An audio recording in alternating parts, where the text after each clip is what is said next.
बहुत से ऐसे डॉक्टर होते हैं जो कि बिना टेस्ट किए ही बिना बीमारी का पता लगाए ही ट्रीटमेंट शुरू कर देते हैं। एक अंदाजे से तरह तरह की दवाइयां चलाते रहते हैं, मरीज से पैसे हटते रहते हैं और इस तरीके से मरीज का पैसा और समय तो बर्बाद होता ही है, साथ ही साथ उसके शरीर को भी बहुत ज़्यादा नुकसान उठाना पड़ता है। और ऐसा खास तौर पे उन लोगों के साथ होता है जिन लोगों को जानकारी नहीं होती है, ज़्यादा पढ़े लिखे नहीं होते हैं या फिर कुछ ऐसे एरिया में रहते हैं जहाँ पर ज़्यादा फैसिलिटीज़ नहीं है, जहाँ पे अच्छे डॉक्टर्स नहीं हैं। तो मजबूरी में वो उन्हीं डॉक्टर के पास जाते हैं जिनको इसके बारे में कोई नॉलेज नहीं होती है। नमस्कार दोस्तों, स्वागत है आप सभी का हमारे YouTube चैनल आलोक फिटनेस आइडियाज़ में। दोस्तों, आज के वीडियो में एक ऐसी महिला की सक्सेस स्टोरी आप लोगों के साथ शेयर करने वाला हूं जो कि शादी के 6 साल बाद मां बनी है। दोस्तों, ये जो 6 साल की जर्नी है बहुत ही मुश्किल भरी रही है। इन 6 सालों में इन्होंने बहुत पैसे बर्बाद किए, बहुत समय बर्बाद किया और इतना ही नहीं, अपनी बॉडी में मेडिसिन से होने वाले साइड इफ़ेक्ट्स को भी झेला। दोस्तों, इन्होंने क्या क्या परेशानियों का सामना किया, कौन कौन से ट्रीटमेंट लिए और किस तरीके से इन्होंने कंसीव किया, ये सारी चीज़ें अभी आप लोगों के साथ इसी वीडियो में शेयर करूंगा। अंत तक वीडियो को ध्यान से देखिए और ताकि आप भी ऐसी गलती करने से बचें और आपको भी जानकारी मिले, मोटिवेशन मिले। दोस्तों, वीडियो को लाइक ज़रूर कीजिएगा, आपसे हाथ जोड़ के रिक्वेस्ट है, क्योंकि लाखों लोग वीडियोज़ को देखते हैं लेकिन सिर्फ कुछ ही लोग इसको लाइक करते हैं। लाइक करने से आपके पैसे नहीं लगेंगे, बिल्कुल फ्री होता है, सिर्फ लाइक के बटन दबाना होता है। तो चलिए शुरू करते हैं। दोस्तों, ये जो हमारी सब्सक्राइबर है इनका नाम है रिहाना और इनकी एज है 24 ईयर्स यानी कि 24 साल। इनके हस्बैंड की एज है 26 यानी कि 26 साल और ये मध्य प्रदेश की रहने वाली हैं। मध्य प्रदेश में भी एक ऐसी जगह जहाँ पे कोई ख़ास फैसिलिटी नहीं है, विलेज एरिया है, बहुत ही कम डॉक्टर्स होते हैं और किसी तरह का कोई हॉस्पिटल भी नहीं है। दोस्तों, इन्होंने मुझे बताया कि इनकी शादी हुई थी साल 2015 में और शादी के बाद से ही लगातार ये नेचुरली ट्राई कर रही थी कंसीव करने के लिए, लेकिन इनको कंसीव नहीं हो पाता था। इन्होंने बताया कि शादी के बाद से इनके पीरियड्स रेगुलर हो गए थे। शादी के पहले इनके पीरियड्स टाइम टू टाइम आते थे, लेकिन शादी के 1-2 महीने बाद से इन्होंने देखा कि इनके जो पीरियड्स है कभी हफ्ते 10 दिन पहले आ जाते थे, कभी 10-15 दिन लेट हो जाते थे और कई बार तो ऐसा होता था कि पीरियड्स नहीं आते थे लेकिन पीरियड्स वाला दर्द होता था। तो उसके बाद जब ये डॉक्टर के पास गए तो डॉक्टर ने इनको कुछ दवाइयाँ दे दी और इनको बोला कि आपके हार्मोन्स इम्बैलेंस है और वो ठीक हो जाएगा, 6 महीने का कोर्स कर लो। तो 6 महीने लगातार इन्होंने कुछ दवाइयाँ ली, कुछ टॉनिक थे, कुछ टैबलेट्स थी और इस दौरान हुआ ये कि हर महीने रेगुलर इनके पीरियड टाइम टू टाइम आए। लेकिन जैसे ही इन्होंने दवाई को बंद कर दिया फिर इनकी पहले जैसी ही कंडीशन हो गई। उसके बाद ये दूसरे डॉक्टर के पास गए तो उन्होंने भी सेम यही चीज़ बोली और किसी तरह का कोई टेस्ट नहीं करवाया, ना ही पहले वाले डॉक्टर ने कोई चेकअप किया, ना कोई टेस्ट किया, ना ही दूसरे वाले डॉक्टर ने कोई चेकअप किया, कोई टेस्ट किया और अपनी मर्जी से ही, अपने अंदाजे से ही इनको कुछ दवाइयाँ दे दी। और उसके बाद भी यही हुआ, जैसे जैसे दवाई लेती रही इनके पीरियड्स रेगुलर चलते रहे और जब इन्होंने दवाई को बंद कर दिया तो इनके पीरियड्स फिर पहले की तरह हो गए। तो इस तरीके से दवाइयाँ ले लेकर के बहुत ज़्यादा परेशान हो गई थी। इनकी बॉडी में काफ़ी ज़्यादा पित्त भी बढ़ गया था और इस कारण से इनको अक्सर बेचैनी रहती थी, रात को नींद नहीं आती थी। दोस्तों, जब पित्त बढ़ जाता है तो शरीर में गर्मी बढ़ जाती है और इस कारण से महिलाओं में वजाइनल इन्फेक्शन होने लगता है, बार बार यूटीआई होने लगता है और महिलाओं को बेचैनी रहती है, चिड़चिड़ापन रहता है, रात को नींद नहीं आती है, हाथ पैरों में जलन रहती है। तो इस तरीके से इनको भी बहुत ज़्यादा प्रॉब्लम होने लग गई थी, क्योंकि लगातार कई महीने तक इन्होंने बहुत सारी तरह तरह की दवाइयों का इस्तेमाल कर लिया था। अब इसके बाद ये घबराने लगी दवाइयों को लेकर के। इन्होंने 1-1.5 साल तक कोई भी दवाई नहीं ली, पूरी तरीके से इन्होंने ट्रीटमेंट को बंद कर दिया।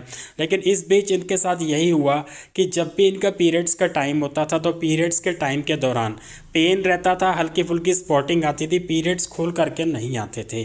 तो पीरियड्स को खुल करके लाने के लिए इनको दवाई लेनी पड़ती थी और इस तरीके से इनका 1-1.5 साल ऐसे ही बीत गया। अब एक तरफ तो पहले ही ये लंबे ट्रीटमेंट की वजह से परेशान थी, दूसरी तरफ इनके ससुराल वालों का इन पे काफ़ी ज़्यादा प्रेशर होने लग गया, क्योंकि अभी तक कोई गुड न्यूज़ नहीं मिली, शादी को कई साल हो गए। तो इस तरीके से हस्बैंड वाइफ काफ़ी ज़्यादा स्ट्रेस में रहते थे और एक दिन इनके हस्बैंड ने यूट्यूब पे हमारी वीडियो देखी और वीडियो देखने के बाद नवंबर 2020 में इन्होंने हमसे कांटेक्ट किया और उसके बाद जब हमारी बातचीत हुई, हमने इनकी सारी कंडीशंस को देखा तो मैंने इनके 2 टेस्ट कराए, जिसमें एक था AMH और दूसरा था CBC। दोस्तों, CBC हमने इसलिए कराया क्योंकि इनकी पीरियड्स के प्रॉब्लम को लेकर के हमें एक डाउट था कि कहीं इनका हीमोग्लोबिन कम तो नहीं है, और दूसरा हमने AMH इसलिए कराया क्योंकि आजकल के लाइफ स्टाइल में ऐसा देखा जा रहा है कि बहुत ही कम उम्र में महिलाओं में मीनोपॉज आ जाता है। तो वैसे तो इनकी एज कम ही थी, लेकिन फिर भी एक डाउट को लेकर के हमने इनका AMH भी करा ही लिया। उसके बाद जब रिपोर्ट आई तो उसमें देखा गया कि इनका जो AMH था वो 2.35 था, जो कि बिल्कुल सही था। इसके अलावा हीमोग्लोबिन जो इनका था वो कम पाया गया, क्योंकि नॉर्मली महिलाओं में, जैसा मैं आपको अधिकतर बताता रहता हूँ, कि 13 ग्राम तो कम से कम होना ही चाहिए, लेकिन इनका जो हीमोग्लोबिन था वो 9.5 था, जो कि नॉर्मल से भी कम था।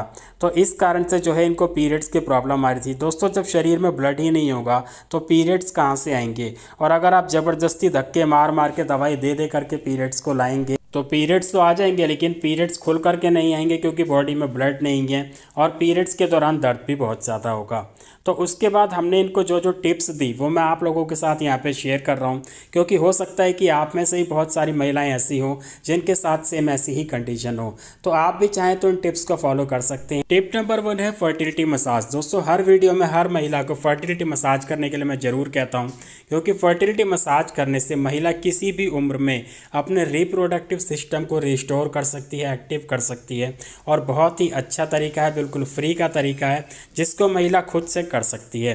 फर्टिलिटी मसाज कैसे की जाती है, क्या क्या सावधानियां रखनी है, इसके लिए आपको वीडियो का लिंक मिल जाएगा, ऊपर आई बटन पर क्लिक करिए और वीडियो को पूरा ध्यान से देखिए। टिप नंबर 2 है डाइट। दोस्तों, इनकी बॉडी कंडीशन के अकॉर्डिंग इनकी डाइट में हर तरह की दालों को, हर तरह की सब्जियों को शामिल किया गया था, और इसके साथ साथ हरी पत्तेदार सब्जियों को ज़्यादा शामिल किया गया था, ताकि इनकी बॉडी में हीमोग्लोबिन को बूस्ट किया जा सके। इसके अलावा फास्ट फूड, जंक फूड का पूरी तरीके से परहेज था, और वैसे भी जिस एरिया में रहते थे वहाँ पे फास्ट फूड, जंक फूड नहीं मिलता था, और ये पूरी तरीके से घर का बना हुआ ही खाना खाते थे। तो ये एक तरीके से इनका प्लस पॉइंट था। टिप नंबर 3 है मल्टीविटामिन सप्लीमेंट। दोस्तों, कई बार ऐसा होता है कि हमारी डाइट में वो सभी तरह के विटामिन और मिनरल्स नहीं होते हैं जो कि हमारी बॉडी को चाहिए होते हैं, या फिर उतनी मात्रा में नहीं होते हैं जितने कि हमारी बॉडी को चाहिए। तो ऐसे में हमें डाइट से अलग एक सप्लीमेंट भी लेना पड़ता है, जो कि हमारी बॉडी में विटामिन और मिनरल्स को बूस्ट करता है। इससे हमारी बॉडी की फंक्शनिंग अच्छी हो जाती है, हमारी बॉडी अच्छे से काम करना शुरू कर देती है। तो इसके लिए इनको भी अलग से एक मल्टीविटामिन का सप्लीमेंट दिया गया था, और अगर आप भी मल्टीविटामिन का सप्लीमेंट लेना चाहते हैं तो नीचे आपको डिस्क्रिप्शन में उसका लिंक मिल जाएगा, वहाँ से आप डायरेक्ट घर बैठे इसको खरीद सकते हैं। टिप नंबर 4 है आयरन सप्लीमेंट। दोस्तों, जिस तरीके से मल्टीविटामिन सप्लीमेंट इनको दिया गया था विटामिन के लिए, ठीक इसी तरीके से बॉडी में हीमोग्लोबिन को बूस्ट करने के लिए, आयरन की कमी को पूरा करने के लिए आयरन सप्लीमेंट दिया गया था। टिप नंबर 5 में इनको रोजाना आधे घंटे अनुलोम विलोम और आधे घंटे कपालभाति, और इसके साथ साथ शाम के समय आधे घंटे ब्रिस्क वॉक करने के लिए कहा गया था, ताकि इनको फिजिकली फिट रखा जा सके और मेंटली इनके स्ट्रेस को कम किया जा सके। टिप नंबर 6 है शतावरी पाउडर। इनको रात को सोने से पहले रोजाना एक छोटा चम्मच शतावरी पाउडर 1 गिलास दूध में डाल करके लेने के लिए कहा गया था, ताकि इनके हार्मोन्स को बैलेंस किया जा सके, इनके पीरियड्स को ठीक किया जा सके। ये सारी टिप्स इनको रेगुलर 3 महीने के लिए फॉलो करने के लिए कही गई थी, और इन्होंने 3 महीने पूरे विश्वास के साथ, पूरे नियम के साथ इन सभी टिप्स को फॉलो किया, और उसके बाद इनको रिजल्ट ये मिला कि इनके जो पीरियड्स थे वो अपने आप ही नेचुरली आने शुरू हो गए, और पीरियड का फ्लो भी सही आता था, और ब्लीडिंग के दौरान कोई दर्द भी नहीं होता था। तो इस तरीके से इनके पीरियड्स रेगुलर हो गए तो ये काफ़ी ज़्यादा खुश हुई, और इनका स्ट्रेस लेवल भी कम हुआ।